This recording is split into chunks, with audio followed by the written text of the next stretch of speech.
In what was once one of Buenos Aires' most popular neighbourhoods for visitors, tourist agencies like this have now been shut a full year.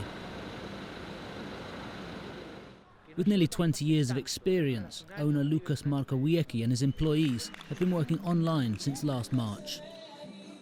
Now we are starting to sell our first trips, our first groups for October this year, November this year, of people coming in from the States, from UK, the rest of Europe. He says the exchange rate makes Argentina affordable and attractive for tourists. And the tourism sector hopes more of those visitors are from China. The government recently announced an agreement with the Trip.com group to promote Argentina in China. The President of Argentina is convinced one of the motors of Argentina's recovery will be tourism, in terms of bringing in hard currency and the jobs it can create.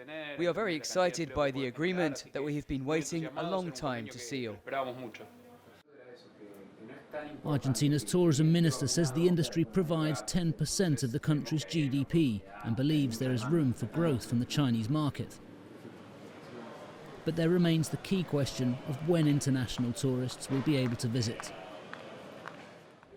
Argentina's health authorities have identified a number of other variants of the coronavirus in circulation.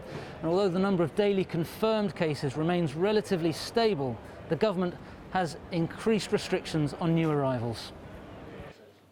We had a different outlook up to 2 weeks ago, but now the situation in Brazil worries us, so it is hard to set a date. Those in the tourism industry say they need to be able to plan the next high season.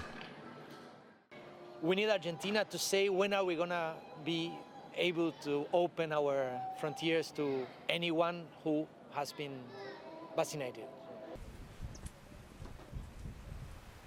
Argentina's tourism industry hopes the country can overcome the expected surge in cases in the coming weeks to kick-start the sector later this year.